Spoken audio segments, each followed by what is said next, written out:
Today I'm making one of our pizza doughs. We like to make New York style pizza and cast iron pizza. This is a New York style pizza.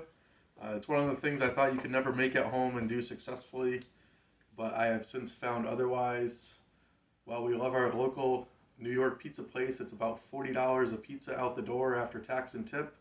So saving a significant amount on just bread, flour, water, yeast, salt, some toppings, some cheese, some sauce. It comes out great from the oven every time. So the first thing to do is make the dough, which you have to do you can do it between 1 and 5 days ahead of time. The sweet spot is about 3 days if you can time it correctly. If you don't, that's fine too. So a couple of the things I have is a mixer, which you don't need. I have a digital scale, which you do need. Baking, you typically want to use a scale rather than cups and teaspoons and tablespoons because it's more accurate. So it's real simple.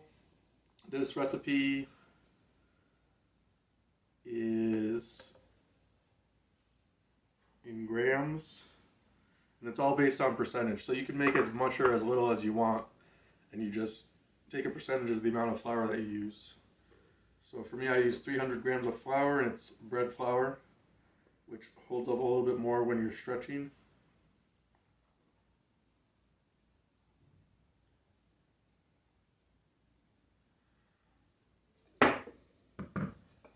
That's that. It is 1 3/4% salt. A lot of recipes call for kosher salt. If you can use that, that's great. If not, any salt is fine. So 1 3/4 of 300 is about 5.25.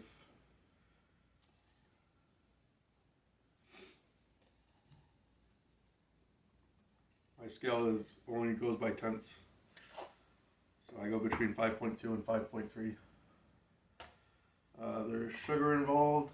It's 1% sugar, which is 3 grams.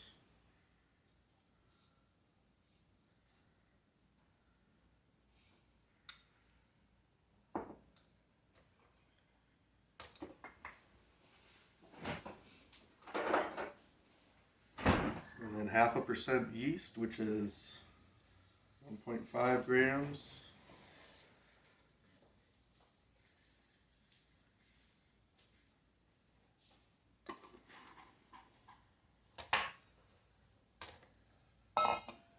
And usually at this point I like to mix it up. Some recipes I've seen, they like to keep the salt and the yeast separated. I assume the salt kind of kills the yeast. I've never had a problem just mixing it all up. And then 3 grams of olive oil, extra virgin olive oil. This one I just dump in. Get a little bit extra, it's fine. So that's 9 for this one. And then we're going to need water. If you start looking at pizza dough recipes online, there's a wide range from about 60% to 70% hydration. I used to do 61% for this. I started doing 62 because I think it makes a better outer crust. It's a little bit fluffier and chewier.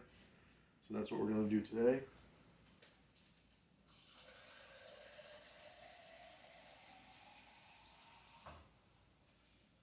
So 62 times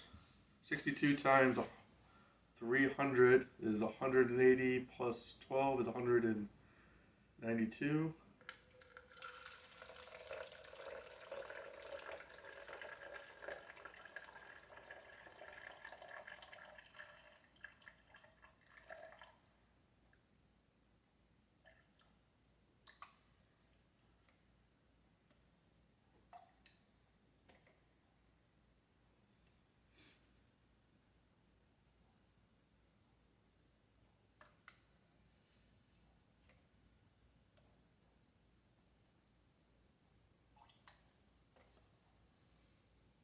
Pretty good.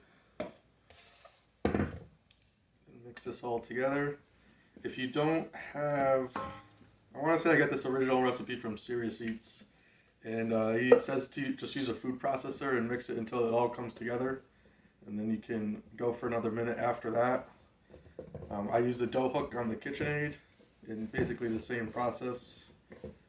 Bring it all together with a spoon, then I'll dough hook it for a few minutes to let it develop some gluten.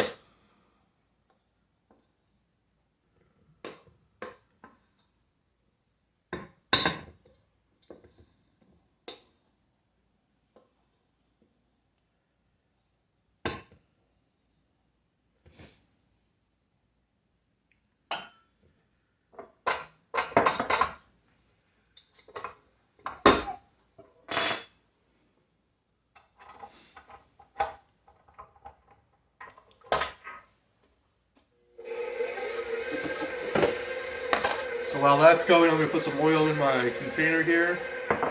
Just a restaurant thing I got from Costco with a lid so that we can keep it in the fridge for a few days.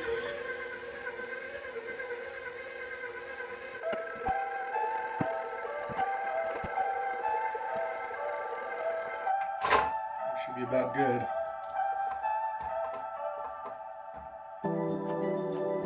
Just a little bit on the table.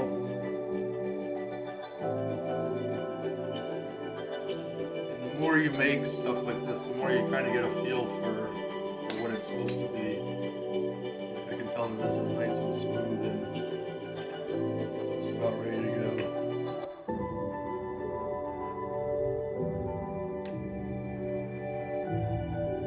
Stretch it out. So that's that. Put it into a ball. Into my oiled container. Cover it up.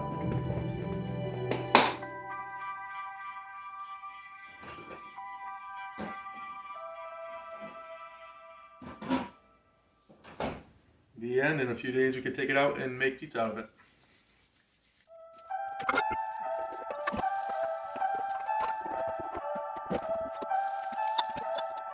Hey, it's been 2 days since we put the dough in the fridge.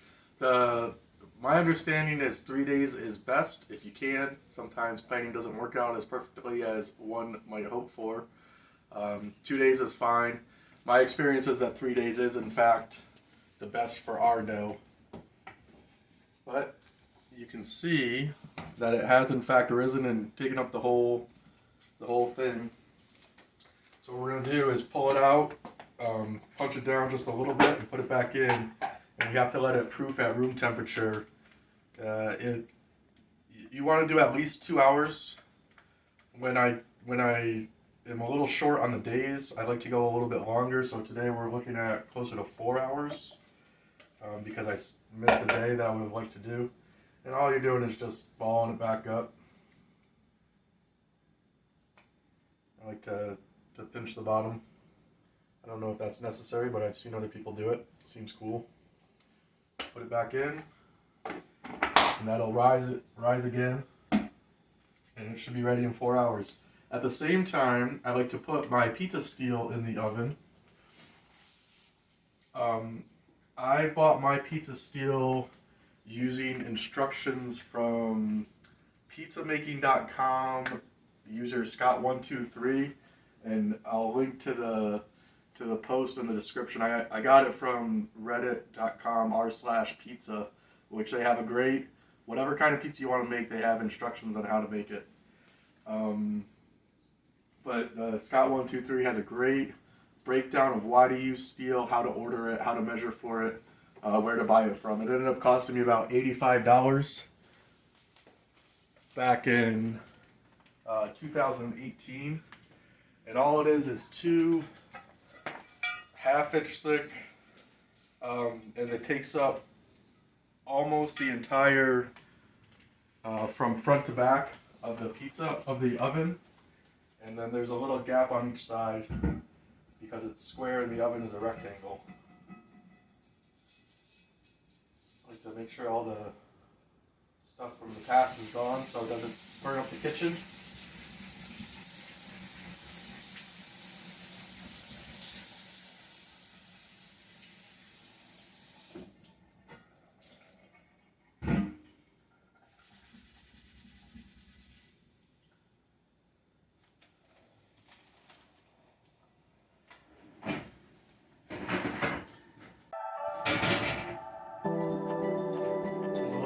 back of ours so we get it all the way in.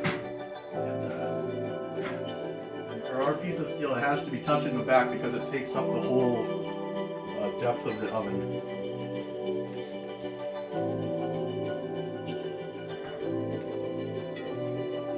Got a couple chunks on it also.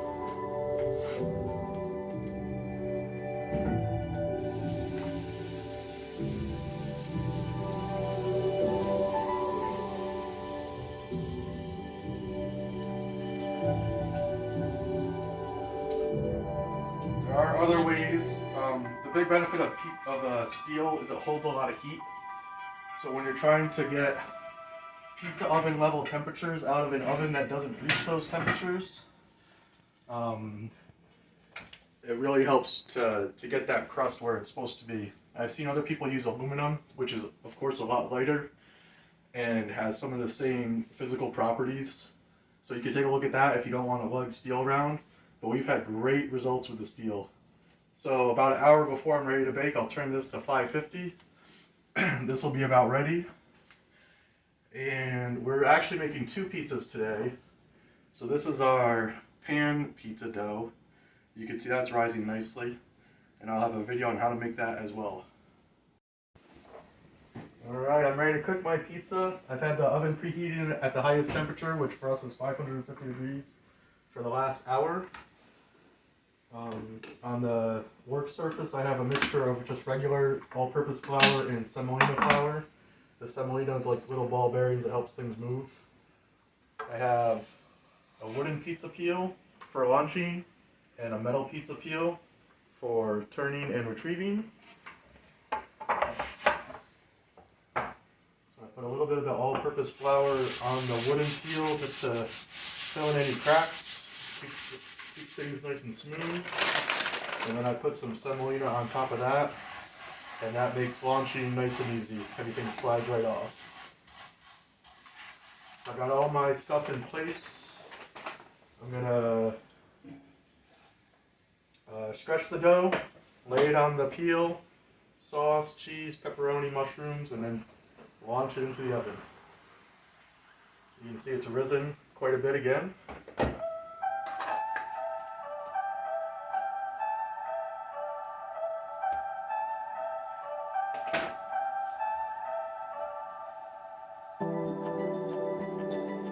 When I do this, I use the technique where you just 3 fingers on both hands and kind of push out gently to form the outer crust. Go down and push, down and push.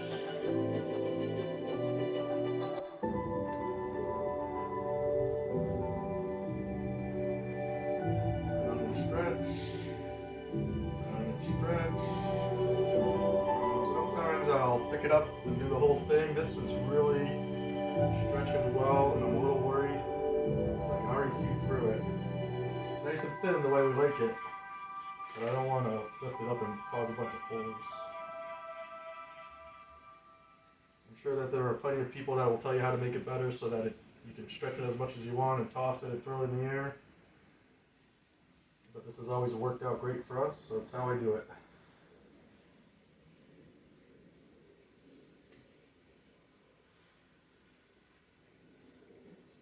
A little hole, you can just plug it back up.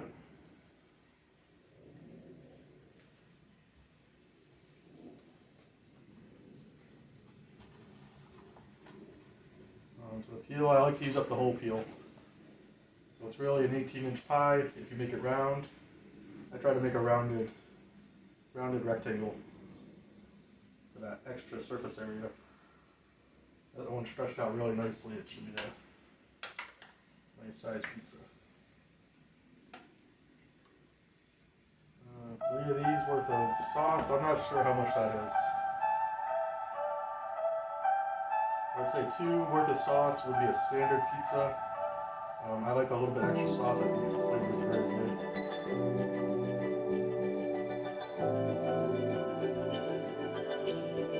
A lot of people will tell you that this is when you have to really work fast. And it's kind of true, but I've never had a problem, and it takes me a little bit extra time. I like to put some of the pepperoni underneath the cheese because it keeps it nice and soft and juicy. And some on top of the cheese to get crispy. Where you get the best of both worlds. I've seen people claiming that one is better than the other. I see no reason not to do both.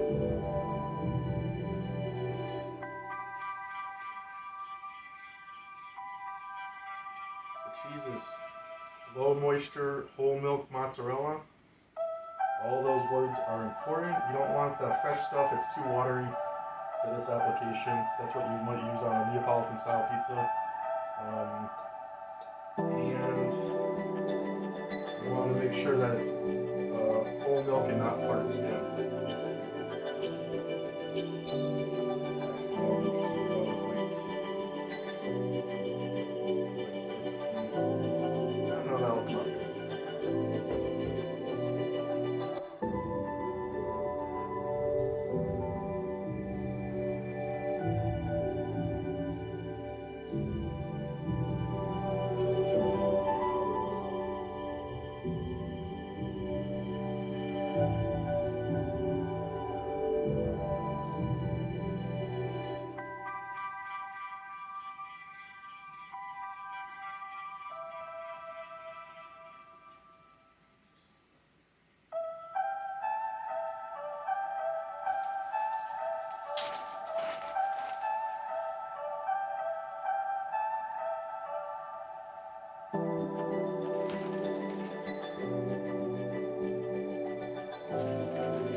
Worry about their distribution of toppings. We're making homemade pizza here. Doesn't have to be perfect. Just as long as it's within range. And maybe a little bit more cheese.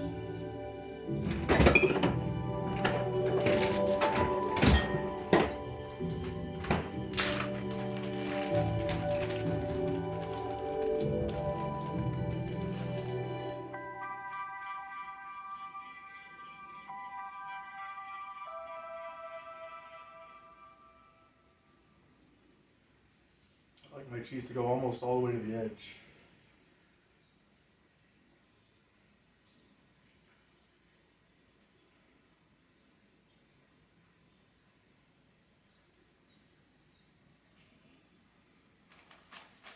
That should be good. So before I launch it, I like to give it a little bit of a jiggle and make sure it's moving, and it is. And just one smooth motion. This is one of those things where it's just about practice. Do it over and over again, make lots of pizza.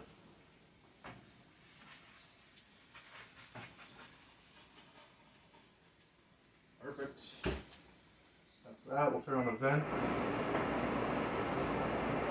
Open the door. A lot of times I'll set off the fire alarm because of the flour. It starts burning on the inside. It's not a big deal.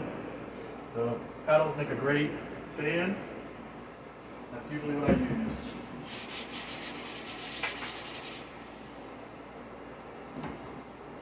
I don't know exactly how long I do it for. I usually just go by feel, but it ends up being about 1.5 minutes. I'll give it a turn. 1.5 minutes. I'll give it a turn. Another minute, and then I'll turn on the broiler to high to get the top all taken care of.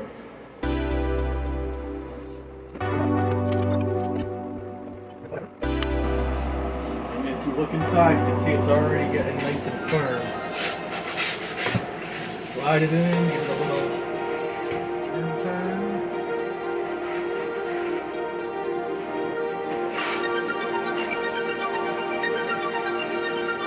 Give it up a whole steelless side.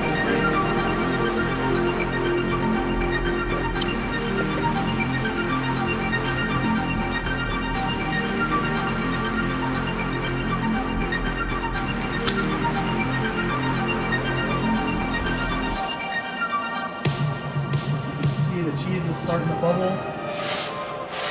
Crust is still not quite done. We have a couple other pizzas down below too that we're getting close.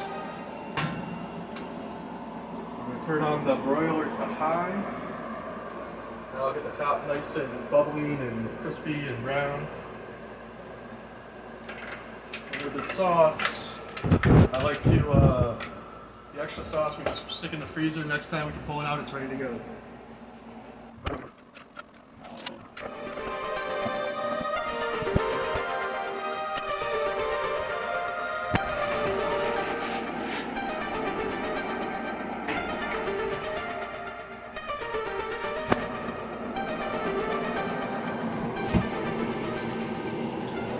Buffalo chicken pan pizza and pepperoni pan pizza.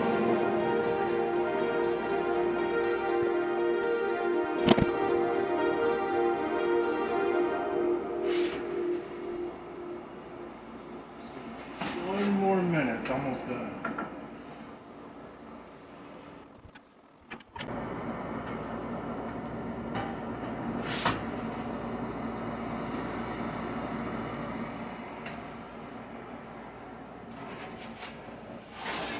That's it, nice and bubbly. We got a nice spotty on the crust. The end.